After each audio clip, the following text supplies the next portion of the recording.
Bismillahirrahmanirrahim. Assalamualaikum warahmatullahi wabarakatuh.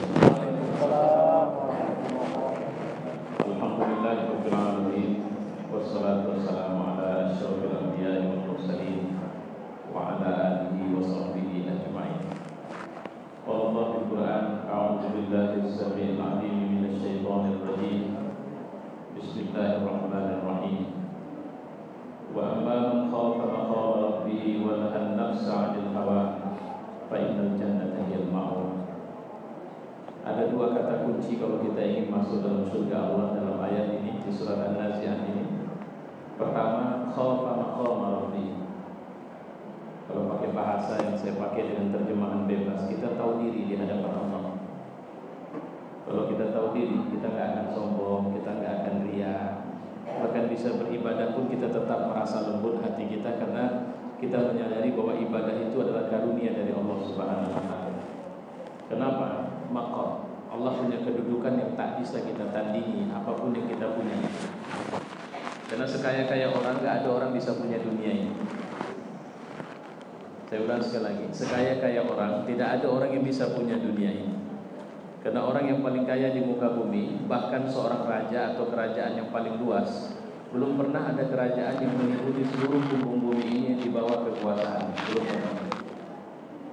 Itu artinya Allah telah secara tidak langsung mengingatkan kepada kita bahwa pemilik dunia ini dia.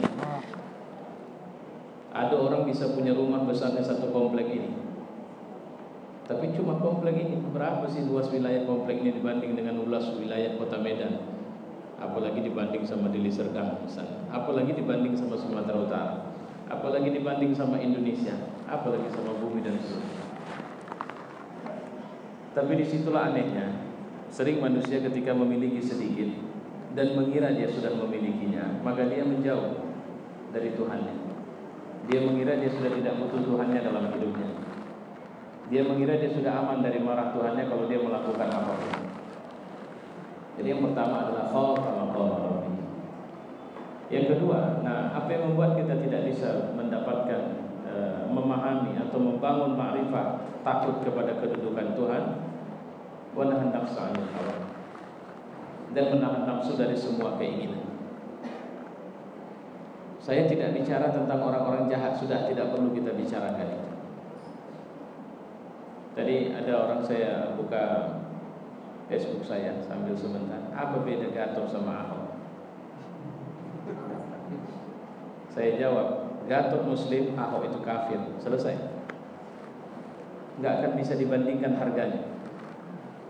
Walaupun si Ahok itu orang yang baik seluar biasa apapun, tapi di mata Allah dia orang yang tidak ada harganya itu. Sementara seorang Muslim yang buruk seluar biasa apapun, harganya adalah dia seorang mukmin di hadapan Allah Subhanahu wa taala. Masa kita bandingkan sama kafir? Ini dari sisi syariah. Saya tidak bicara politik.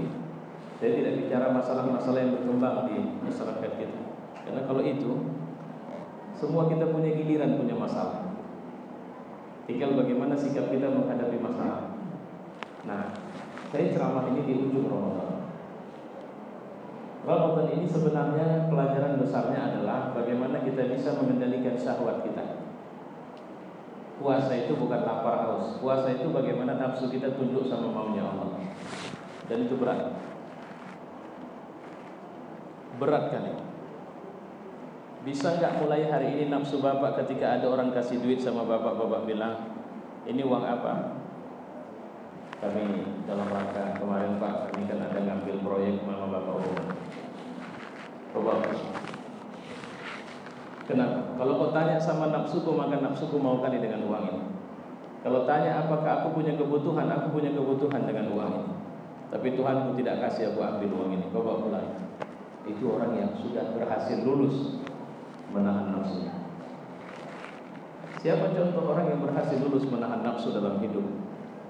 Kalau pemimpin, kita ambil sampel Nabi Allah Sulaiman alaihissalam. Apa yang kurang?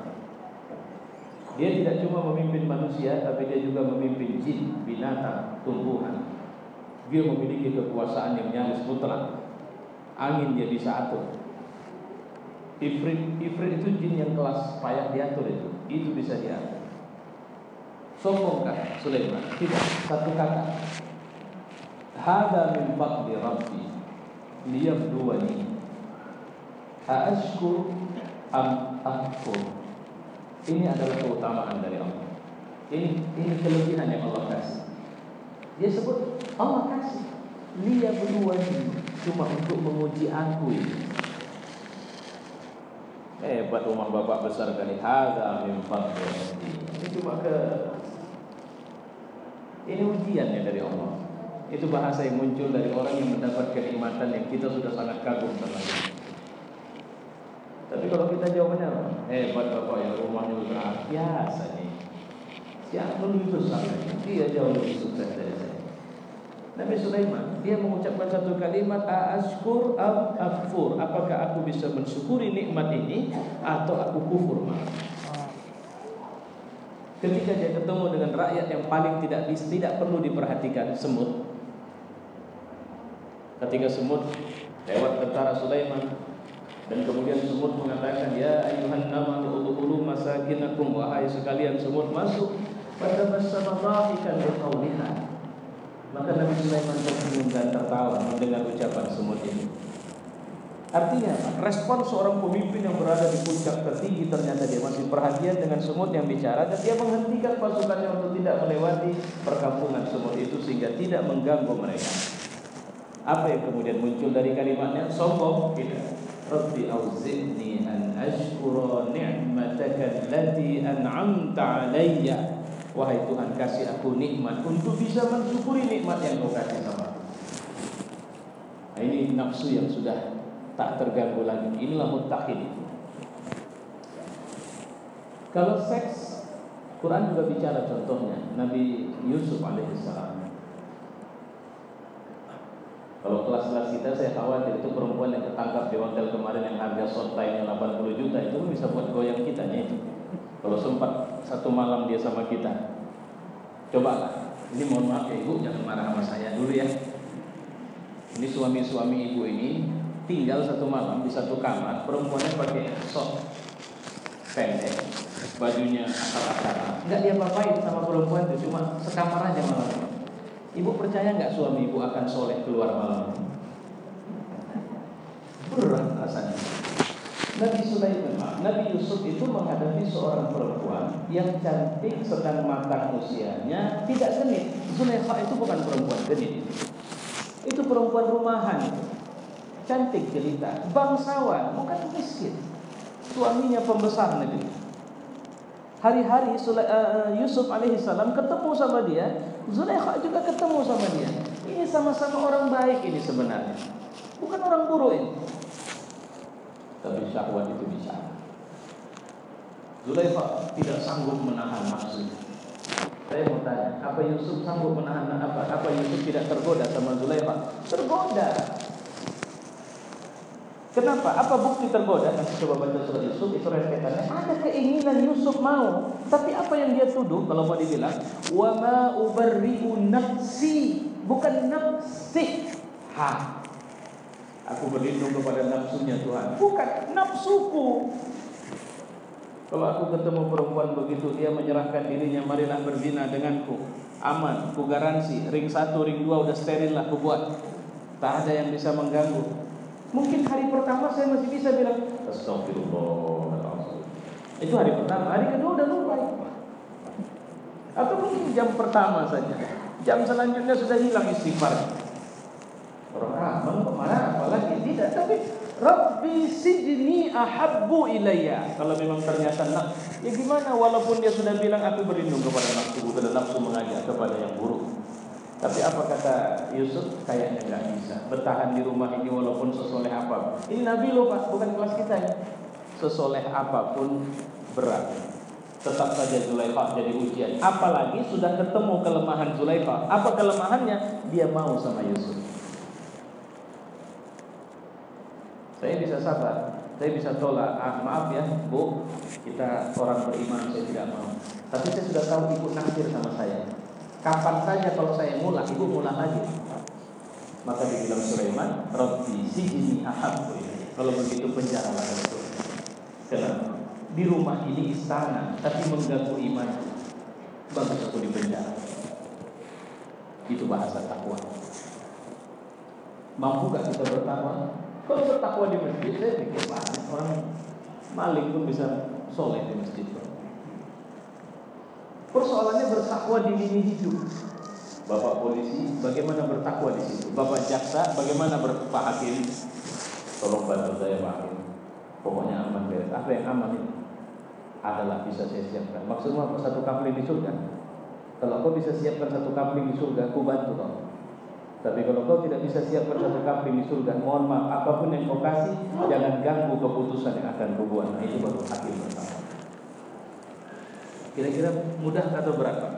Berat kali itu. Itu yang dilatih di Ramadan ini.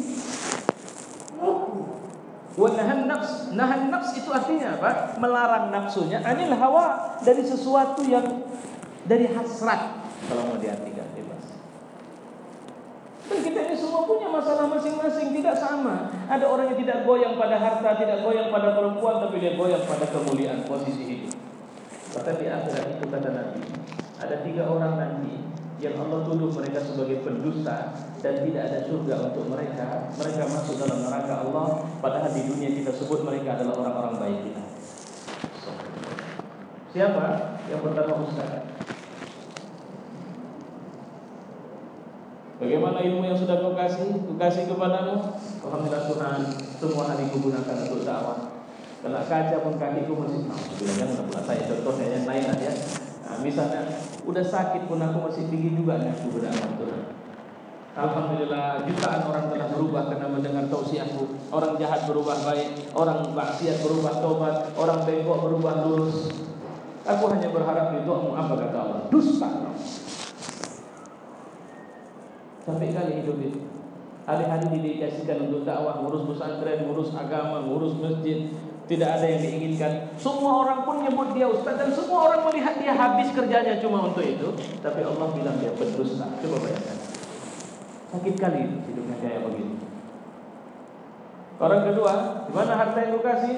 Alhamdulillah Tuhan, ada masjid dibangun ku bantu, ada pesantren dibangun ku bantu. Tidak ada anak susah yang ku tahu tidak bisa sekolah kecuali ku bekali sekolahnya. Tidak ada orang sakit yang tidak berani ke rumah sakit kecuali ku ambil dan ku semua hartaku ku habiskan untuk. Tidak ada orang datang ke rumahku kecuali pulang dari rumahku ku berikan oleh-oleh sama dia.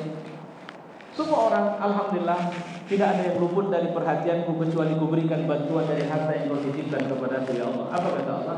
Kau pun pendusta. Yang ketiga yang lebih unik, habis waktunya untuk perang di jalan Allah, sampai pun dia mati dalam perang di jalan Allah. Apa kata Allah? Kau pun pendusta. Di mana rusaknya masalah? Kenapa Nabi bilang mengatakan dalam satu hadis qudsi, as-saumu li wa ana ajzi. Puasa itu untukku dan aku yang balas. Kenapa? Karena di puasa ini kita latihan ikhlas. Latihan menyembunyikan keaslian niat kita hanya karena Allah. Dan yang sering dirusak oleh setan atau nafsu dalam semua amal soleh kita itu adalah keikhlasan kepada Allah. Bapak sholat mendengarkan ceramah saya, berapa menit saya ceramah, tak terganggu ikhlas Bapak. Saya jauh dari tembung datang kemari. Kira-kira ikhlas 100%? Berat juga jaminannya. Maaf kata Pak Imam kita, setiap malam, tiap hari dia imam di sini. Ikhlas beliau ini belum terjadi. Coba nggak usah dikasih dulu kami. Begitu selesai, jazakallah khair Ustaz ya, semoga kami undang lagi nanti. Mudah-mudahan berkah usia, panjang umur. Saya nungguin ini kok panjang kali doanya. Coba, terus undang lagi saya. Ustaz, Masya Allah, jemaah senang kali menceramah Ustaz kemarin. Pingin pula itu kalau bisa tiap minggu Ustaz kemarin. Maksudnya tiap minggu ini apa Pak? Ini ceramah sama kami. Terus habis itu dikasih doa lagi kayak yang kemarin itu ya Pak. Coba bayangkan kira-kira. Berat. Makanya ya Allah, maka ada 2 yang ditawarkan Allah sama orang bertakwa, maghfirah sama surga. Kenapa maghfirah? Karena ada berkah dalam kesolehan kita.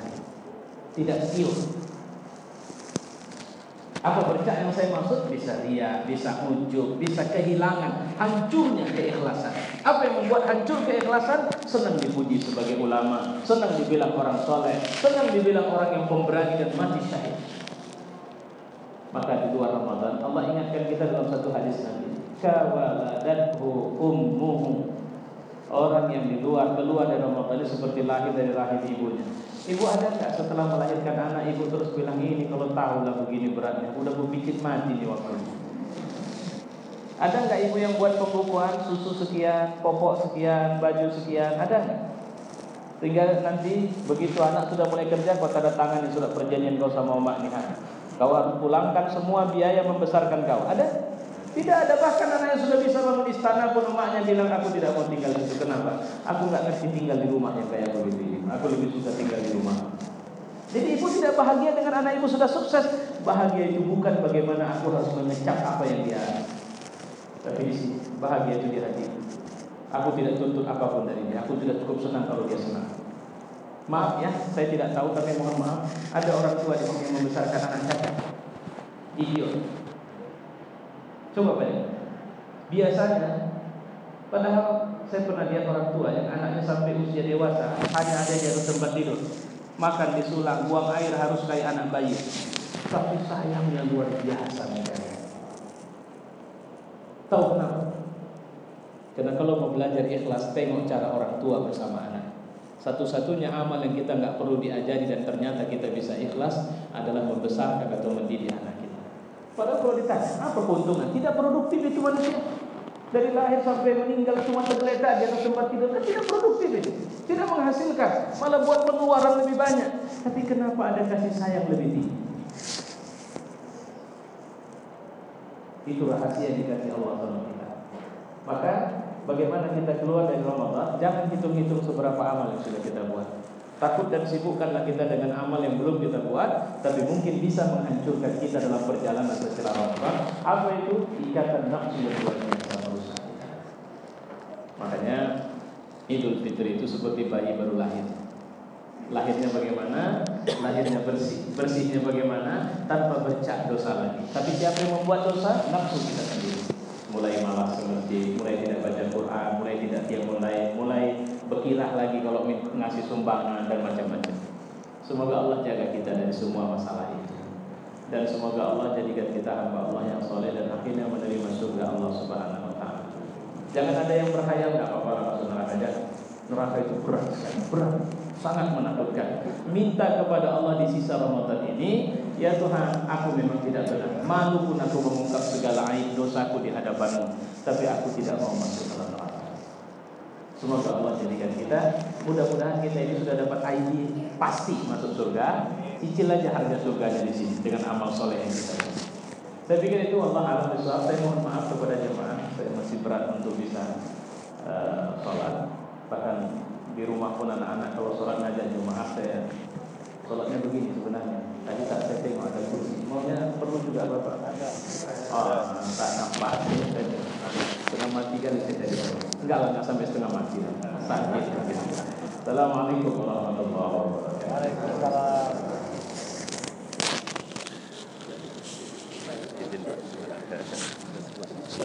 Amin, amin Pak.